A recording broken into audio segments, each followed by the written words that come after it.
ये जिज्ञासु की जो बात थी कि एक स्मृति उपारूढ़ों का हम वाचकत्व तो मान लेंगे, भले ही हमें समुदाय प्राप्त नहीं हो रहा है उत्पद्यमान पक्ष में भी अभिव्यज्यमान पक्ष में भी, फिर भी हम समाधान निकाल सकते हैं। तो उस समाधान में भी समाधाता ने दोष दिखा दिया। इसका मतलब क्या हुआ, वर्ण समुदाय को भी हम पद नहीं मान सकते हैं। उस पक्ष में भी दोष है ना, वर्ण समुदाय को भी पद मानने में। तो इसका मतलब वर्ण व्यतिरिक्त ही पद है, वर्ण समूह पद है ही नहीं। तो इस पक्ष को ही तो आश्रय करके आप कह रहे थे कि ये न पद में बहुवचन होना चाहिए। तो जब ये पक्ष ही नहीं रहा तो इस पक्ष में जो दोष उद्भावित किया था आपने वो भी नहीं रहा। अर्थात वर्ण व्यतिरिक्त ही पद है और वो पद का एकत्व है। ठीक है, पद एक भिन्न वस्तु तत्व है, पद एक अलग शक्ति है। तो इसलिए पद में शक्ति है, वैसे तो पद एक अलग तत्व है वर्ण समूह से, तो इसलिए वहां पे पद के एकत्व के कारण से एक वचन हो जाएगा। ठीक, इसलिए अब आगे देखिए इसको उपसंहार करते हुए प्रदीप ने कहा है कि चूंकि एक स्मृति उपारूढ़ वर्णों का वाचकत्व मानने पर भी दोष आता है, इसलिए क्या मानना चाहिए, तद व्यतिरिक्त स्फोटः। ठीक है, वर्ण समूह से अतिरिक्त स्फोट होता है, वो नाद के द्वारा अभिव्यक्त होता है, वही अर्थ का वाचक होता है। ये दिखाया है ना प्रदीपकार ने, उसी को उद्योतकार कह रहे हैं। आगे देखिए, ननु तस्य नित्यत्वे सर्वदा अर्थ प्रतीति प्रसंगोताः। ननु तस्य नित्यत्वे, उसके नित्य होने पर, किसके नित्य होने पर, शब्द के नित्य होने पर, सर्वदा अर्थ प्रतीति प्रसंगः, अगर शब्द नित्य है तो अर्थ भी नित्य प्रतीत होते रहना चाहिए। ठीक बात कह रहे हैं ना, शब्द नित्य है तो अर्थ प्रतीति भी नित्य बनी रहनी चाहिए, ये दोष आएगा। जैसे अभी तो हम बोलते हैं अग्नि, तब हमारे मस्तिष्क में अर्थ प्रकाशित होता है अग्नि, सूर्य। वो कह रहे हैं कि सूर्य शब्द तो नित्य है, तो हमारे दिमाग में जो है वो सूर्य हमेशा ही प्रतीत होते रहना चाहिए हमें। तो फिर ऐसे तो बहुत समस्या हो जाएगी ना, जीना मुश्किल हो जाएगा। सारे शब्द नित्य हैं, उन सारे शब्दों की अर्थ प्रतीति नित्य बनी रहे यदि हमें, तो बहुत समस्या हो जाएगी। तो जिज्ञासु वही दोष पूछ रहा है कि यदि आप शब्द को नित्य मानते हैं तो ननु तस्य नित्यत्वे सर्वदा अर्थ प्रतीति प्रसंगः, तो फिर हमेशा अर्थ प्रतीति भी बनी रहनी चाहिए। अर्थ सर्वदा अर्थ प्रतीति का प्रसंग आता है। तो इसका समाधान कर रहे हैं प्रदीपकार, अतः नादेति, कि यद्यपि पद स्फोट है हमारे मत में, और वो नित्य पद है, नित्य शब्द है। ठीक है, पद जो है हमारे मत में नित्य है, लेकिन फिर भी उससे सर्वदा अर्थ प्रतीति क्यों नहीं होती है, क्योंकि वो नाद के द्वारा अभिव्यंग्य है। ठीक है, नादाभिव्यंग्य ऐसा लिखा था ना, स्फोट नादाभिव्यंग्य है। नाद क्या है, तो नादः का अर्थ उद्योत ने किया है नादः वर्णः, नाद के द्वारा अभिव्यक्त होता है, अर्थात वर्ण के द्वारा अभिव्यक्त होता है। इसको और आगे देखिए अभी, ननु येन क्रमेण अनुभूता वर्णास्तेनैव क्रमेण एक स्मृत्युपारूढ़ानां वाचकत्वेन नार्थ प्रतीति विशेष प्रसंगः, अन्यथा त्वयापि वर्णानां स्फोट व्यंजकत्वाभ्युपगमात् कथं पूर्वोक्त दोषान् निस्तारस्तवापि इत्यतः विस्तरेण इति। अब कोई जिज्ञासु, इस प्रदीपकार ने तो बात यहाँ पे खत्म कर दी कि तद व्यतिरिक्त स्फोट है। तद व्यतिरिक्त माने वर्ण समुदाय अतिरिक्त स्फोट है, और वो नाद के द्वारा अभिव्यंग्य है और वाचक है। इतना कह के बात खत्म कर दी और कहा कि विस्तार से इसको वाक्य पदीय में बताया गया है, और ज्यादा विस्तार से चर्चा नहीं की ना यहाँ पे। इतना ही कह दिया कि इसके बारे में और सूक्ष्मता से जानना चाहते हैं तो वाक्य पदीय देखें। तो अब यहाँ पे ये क्यों कहा कि वाक्य पदीय देखें, तो क्योंकि इसके बारे में और चर्चा हो सकती है, उसको उद्योतकार दिखा रहे हैं कि कोई व्यक्ति ऐसा प्रश्न कर सकता है, ननु येन क्रमेण अनुभूताः वर्णाः। देखिए, वर्ण समुदाय का वाचकत्व मानना ठीक नहीं है, क्योंकि वर्ण समुदाय मिलेगा नहीं, एक तो ये। फिर दूसरा कि वर्ण समुदाय बौद्धिक रूप से हमें मिल भी जाए तो, क्योंकि एक स्मृति में उपारूढ़ वर्ण तो हो गए हैं, तो बौद्धिक रूप से तो वर्ण समुदाय प्राप्त हो ही सकता है ना हमें। तो उसमें क्या दोष दिखा दिया कि उसमें क्रम विपर्यस्त हो सकता है, फिर दो भिन्न भिन्न शब्द भी एक ही अर्थ के वाचक होने लगेंगे, ये दोष आ सकता है। ये कह के बात खत्म की। तो अब यहाँ पे जिज्ञासु कह रहा है कि नहीं, क्रम विपर्यस्त क्यों होगा। ननु येन क्रमेण अनुभूताः वर्णाः, कि जिस क्रम से हमने वर्णों का अनुभव किया है, वर्णों का अनुभव तो चाहे उत्पत्ति पक्ष माने या फिर अभिव्यक्ति पक्ष माने, क्रम से ही होगा। एक क्रम विशेष है ना वर्णों की अनुभूति का, ठीक है। जैसे अब मैं जो कुछ भी बोल रही हूँ उसमें वर्णों की अनुपूर्वी तो है ही ना, कोई वर्ण पहले आ रहा है, कोई उसके पश्चात आ रहा है, कोई उसके पश्चात आ रहा है, और आपकी बुद्धि में वो उसी क्रम से गृहीत हो रहे हैं वर्ण। जिस क्रम से मेरी वाणी से उच्चरित हो रहे हैं उसी क्रम से आपकी बुद्धि में गृहीत हो रहे हैं, क्रम विपर्यस्त नहीं हो रहा ना। वही जिज्ञासु यहाँ कह रहा है कि क्रम विपर्यस्त क्यों होगा। ननु येन क्रमेण अनुभूताः वर्णाः, जिस क्रम से वर्ण अनुभूत किए जाएंगे, तेनैव क्रमेण एक स्मृति उपारूढ़ानां वाचकत्वेन, उसी क्रम से एक स्मृति में उपारूढ़ होंगे, और उसी क्रम से एक स्मृति में उपारूढ़ हुए हुए वर्ण समुदाय का हम वाचकत्व मानेंगे, ठीक है। तो इसलिए नार्थ प्रतीति अविशेष प्रसंग, जो आप कह रहे थे अर्थ प्रतीति अविशेष होने लगेगी, विशिष्टा अर्थ प्रतीति नहीं होगी। सरह और रसह की विशिष्टा अर्थ प्रतीति नहीं होगी, अविशेष अर्थ प्रतीति होने लगेगी, माने किसी एक ही अर्थ के वाचक दोनों होने लगेंगे। जो आप ये कह रहे थे वो दोष नहीं आएगा। न अर्थ प्रतीति अविशेष प्रसंग, अर्थ प्रतीति अविशेष का प्रसंग आ जाएगा। जो आप ये कह रहे थे, ये अर्थ प्रतीति अविशेष का प्रसंग नहीं आएगा। न अर्थ प्रतीति अविशेष प्रसंग, जिज्ञासु ये कह रहा है। और जिज्ञासु और आगे समाधाता पे आक्षेप भी कर रहा है। एक तो उसने अपनी बात स्पष्ट की और समाधाता पर आक्षेप भी कर रहा है कि अन्यथा त्वयापि वर्णानां स्फोट व्यंजकत्वाभ्युपगमात् कथम पूर्वोक्त दोषान् निस्तारस्तवापि इत्यतः। समाधाता को कहता है कि यदि आप ये मेरी बात नहीं मानोगे ना, जो मैंने अभी बोली है कि जिस क्रम से हम वर्णों को अनुभव करेंगे उसी क्रम से एक स्मृति में उपारूढ़ हुए वर्णों का वाचकत्व तो हम मान लेंगे, और उसके कारण सरह रसह आदि में जो आप दोष दिखा रहे थे, अर्थ प्रतीति अविशेष रूप दोष, वो दोष नहीं आएगा। यदि आप मेरी इस बात को स्वीकार नहीं करते हैं तो फिर आपके पक्ष में भी दोष आएगा। कैसे? आप स्फोट को अर्थ का वाचक मान रहे हैं ना, स्फोट जो है अर्थ को प्रकाशित करता है। ये न प्रकाशितेन अर्थ ज्ञानम भवति, यही तो किया है आपने। जिसके प्रकाशित होने से, जिसके अभिव्यक्त होने से अर्थ को जाना जाता है, वो शब्द है, ऐसी आपने परिभाषा की है। तो अन्यथा त्वयापि वर्णानां स्फोट व्यंजकत्वाभ्युपगमात्, और स्फोट जो है नादाभिव्यंग्य है, ऐसा प्रदीपकार ने कहा है, ठीक है। स्फोट किससे अभिव्यक्त होता है? नाद से, और नाद का अर्थ उद्योत ने अभी अभी बताया है, नादः वर्णः, नाद वर्ण है, ठीक है। तो इसका मतलब स्फोट नादाभिव्यंग्य है, माने वर्णाभिव्यंग्य है, वर्णों के द्वारा अभिव्यक्त होने वाला है स्फोट। तो जिज्ञासु इस पक्ष में दोष दे रहा है कि अन्यथा त्वयापि वर्णानां स्फोट व्यंजकत्वाभ्युपगमात्, नहीं तो तुम्हारे द्वारा भी वर्णों का स्फोट व्यंजकत्व स्वीकार किए जाने से, ठीक है। वर्णों का क्या धर्म आप स्वीकार कर रहे हैं कि वो स्फोट के अभिव्यंजक हैं, स्फोट को अभिव्यक्त करने वाले कौन है? वर्ण है, ऐसा आप भी मान रहे हो।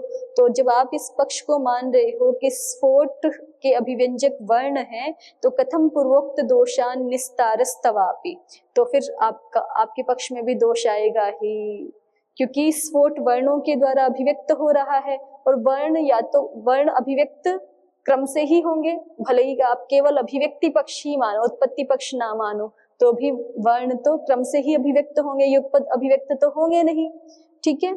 और फिर वही दोष आएगा अभिव्यक्ति पक्ष में कि एक वर्ण अभिव्यक्त हो रहा है, दूसरा अनभिव्यक्त है, दूसरा अभिव्यक्त हो रहा है तो पहला अनभिव्यक्त है। तो यदि आप ऐसा नहीं मानोगे कि एक स्मृति में उपारूढ़ वर्णों में वही क्रम आ जाएगा जिस क्रम से हमने वर्णों का अनुभव किया है, यदि ऐसा नहीं मानोगे तो आपके पक्ष में भी तो फिर दोष आएगा ना, सरह रसह वाला। तो आप केवल हमें ही क्यों कह रहे हो? अन्यथा त्वयापि वर्णानां स्फोट व्यंजकत्व अभ्युपगमात् कथम पूर्वोक्त दोषान् निस्तारस्तवापि। नहीं तो फिर अगर ऐसा नहीं मानेंगे कि जिस क्रम से वर्णों को अनुभव किया है उसी क्रम से एक स्मृति में उपारूढ़ हो जाएंगे और उनका वाचकत्व हो जाएगा, यदि ऐसा हम नहीं माने, कैसा कि जिस क्रम से अनुभव हुए हैं उसी क्रम से स्मृति में उपारूढ़ वर्ण, यदि ऐसा नहीं मानेंगे तो आपके पक्ष में भी दोष आएगा, स्फोट पक्ष में भी, क्योंकि आप भी वर्णों को स्फोट का अभिव्यंजक मान रहे हैं। तो कैसे पूर्वोक्त दोष का निस्तार आपके पक्ष में हो सकता है? आपके पक्ष में भी नहीं होगा, आपके पक्ष में भी दोष बना रहेगा। तो इसलिए और भी चर्चा हो सकती है इस संदर्भ में, इसलिए प्रदीप ने और अधिक बात नहीं करते हुए कह दिया विस्तरेण वाक्यपदीये अयं पक्षः व्यवस्थापितः। विस्तरेण वाक्यपदीये व्यवस्थापितः, इस पक्ष को कि तद व्यतिरिक्त स्फोट को मानना चाहिए और वो स्फोट नाद के द्वारा अभिव्यंग्य है और वाचक है। इस पक्ष को विस्तार से वाक्यपदीय कार ने वाक्यपदीय ग्रंथ में कहा है, ठीक है। और भी आगे शंका समाधान चल सकता है, इसलिए फिर उसको उतना ही करके समाप्त कर दिया। इदम एकम पदम एकम वाक्यमिति प्रत्ययः स्फोट सत्वे तदैक्ये च प्रमाणम।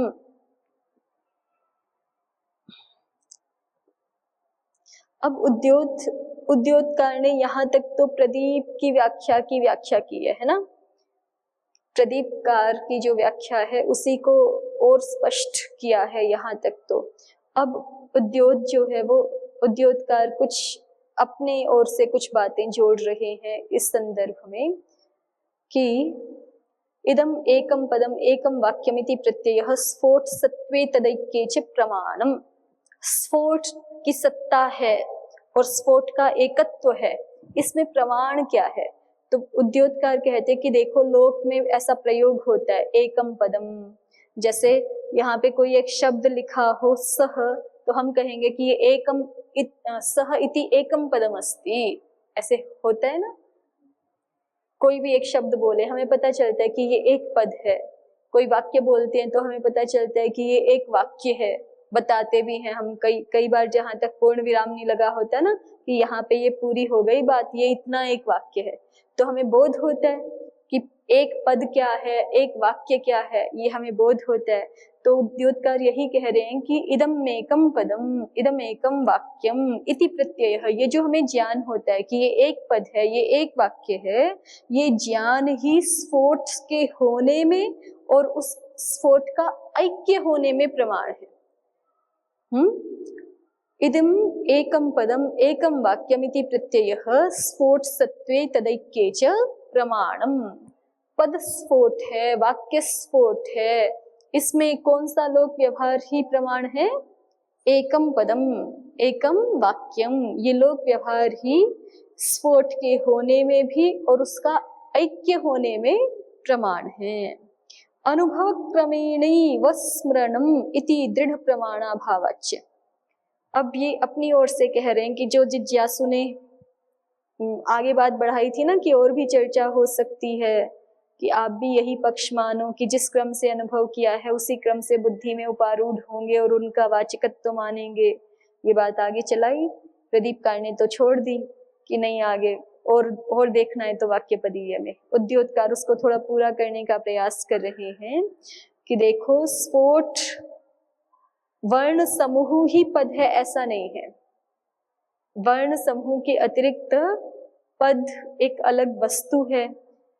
कैसे? क्योंकि एकम पदम ऐसा व्यवहार होता है लोक में, एकम वाक्यम ये पहचान होती है अलग से, ठीक है। इसलिए पद में एक अलग शक्ति है, वाक्य में एक अलग सामर्थ्य है, इसलिए पद और वाक्य का अलग सामर्थ्य होने से उनकी सत्ता भी अलग ही है। स्फोट के होने में और उसका एकत्व होने में प्रमाण लोक ही है। और जो आप कह रहे थे कि अनुभव क्रम से ही स्मरण भी होगा वर्णों का, स्मृति में उपारूढ़ भी उसी क्रम से रहेंगे, उद्योतकार कहते कि उसमें कोई दृढ़ प्रमाण है नहीं। अनुभव क्रमेणैव स्मरणम मित्यर्थे दृढ़ प्रमाणाभावाच्च। ठीक, अनुभव क्रम से ही स्मरण भी रहेगा, ऐसे कोई दृढ़ प्रमाण नहीं है।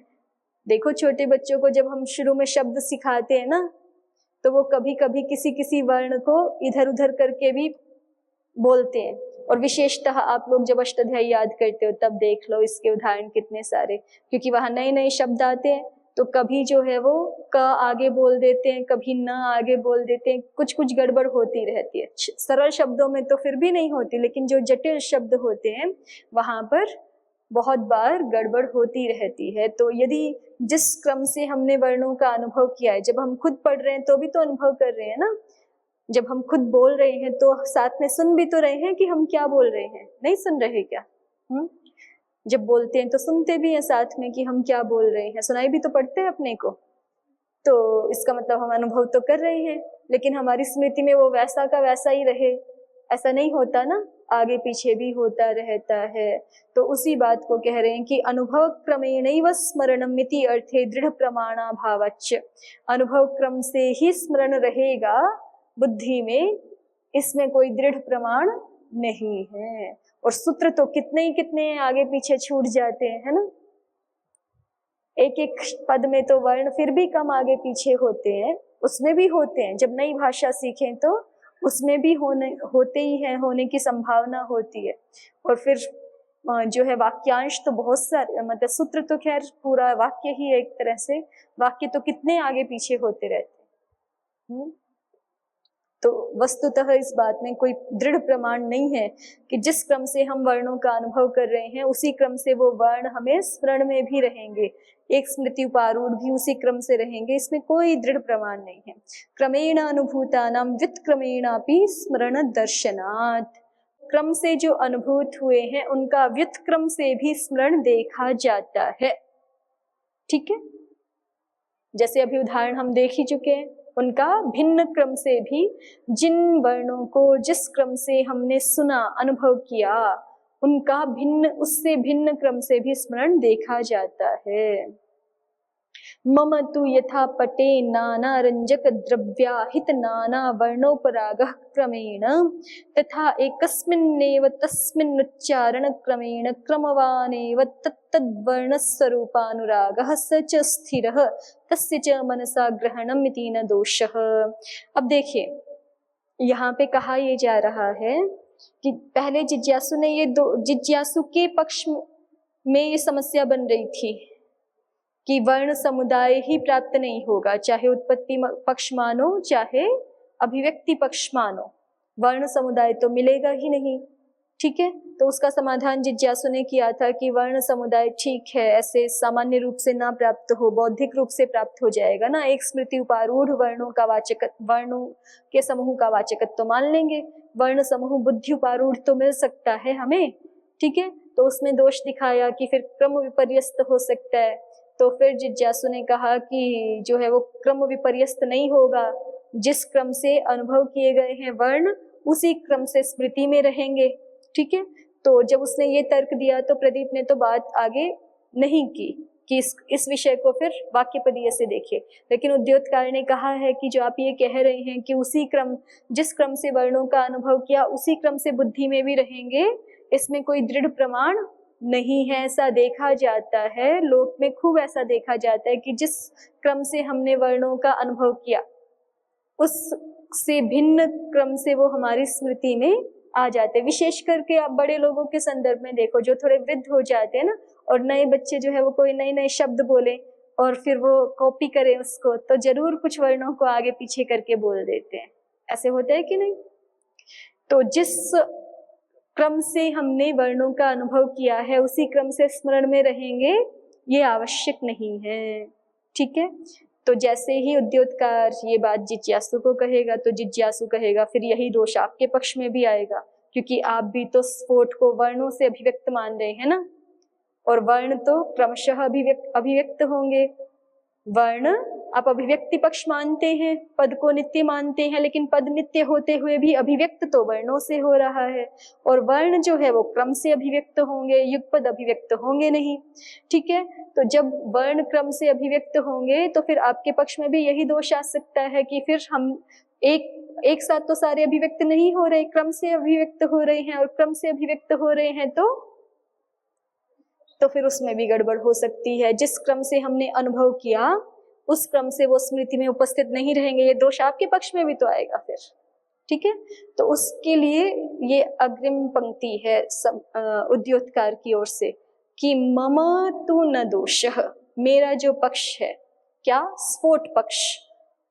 पद स्फोट अर्थ का वाचक होता है, समाधाता का ये पक्ष है ना, पद स्फोट अर्थ का वाचक होता है या वाक्य स्फोट अर्थ का वाचक होता है, वर्ण समूह मात्र अर्थ का वाचक नहीं है। एक एक वर्ण तो अर्थ का वाचक है ही नहीं, वर्ण समूह भी अर्थ का वाचक नहीं है। जिज्ञासु की ओर से ये दो पक्ष थे, या तो प्रत्येक वर्ण अर्थ का वाचक है या तो वर्ण समुदाय अर्थ का वाचक है, और समाधाता की ओर से क्या पक्ष है, सिद्धांत पक्ष, कि या तो पद अर्थ का वाचक है या तो वाक्य अर्थ का वाचक है। ठीक है, तो उद्योतकार कह रहे हैं कि मम तु न दोषः, मेरे पक्ष में तो दोष नहीं है। मेरा पक्ष क्या, कि पद स्फोट है, ठीक है, या तो वाक्य स्फोट है, माने पद के द्वारा अर्थ का प्रकाश होता है या तो वाक्य अर्थ को प्रकाशित करता है, अर्थात पद अर्थ का वाचक है या तो वाक्य अर्थ का वाचक है। मेरा ये पक्ष है, और मेरे पक्ष में तो दोष नहीं आएगा। मम तु न दोषः,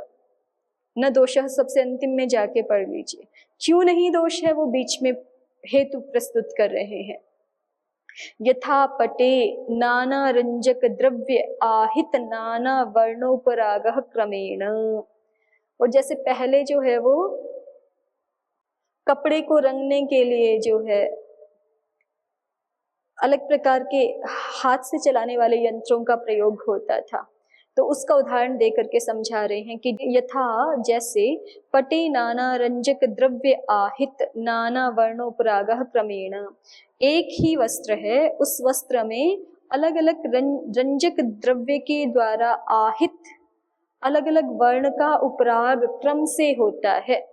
अलग अलग रंजक द्रव्य है, उसको हम वहां लगा रहे हैं वर्ण पट पर क्रम से, तो उस पे जैसे स्थिर बन जाता है ना भाई, पहले हमने लाल इतने में लगाया, फिर हरा लगाया, फिर नीला लगाया, क्रम से लगा रहे हैं, तो वो स्थिर रूप में उसी तरह से अंकित हो जाता है पट पर।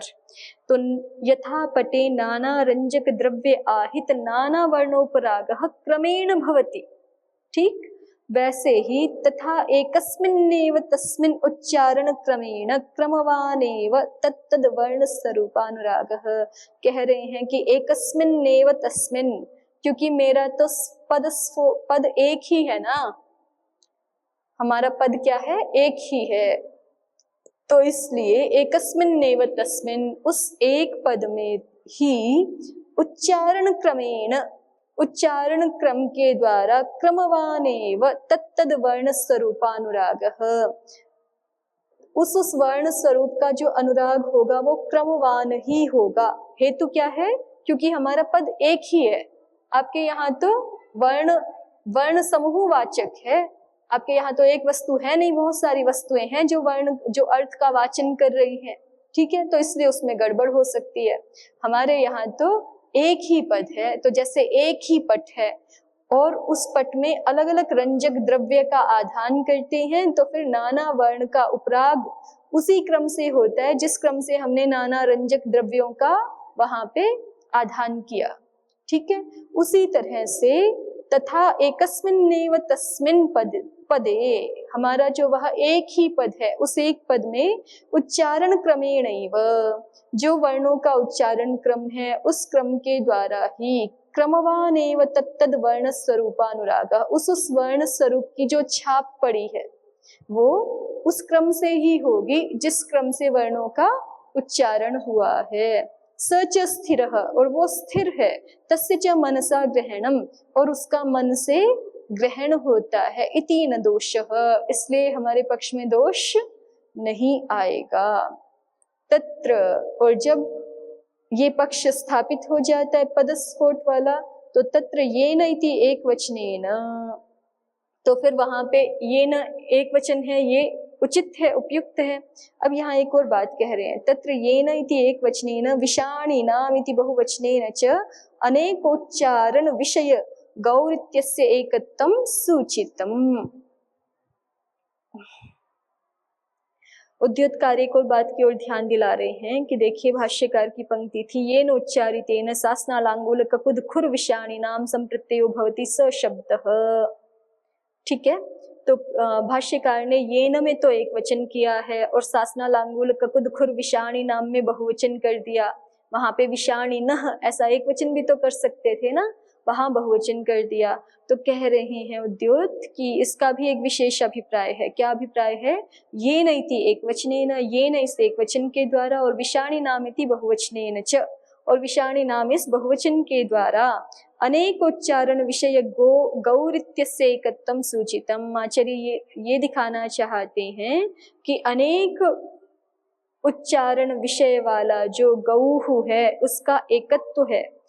अनेक उच्चारण विषय माने आप भी गौहु बोले, मैं गौहु बोलूं, संसार में जो है वो 100 मनुष्य गौहु बोले, तो अनेकों के उच्चारण का विषय बन रहा है ना गौहु शब्द, लेकिन फिर भी वो गौहु पद एक ही है।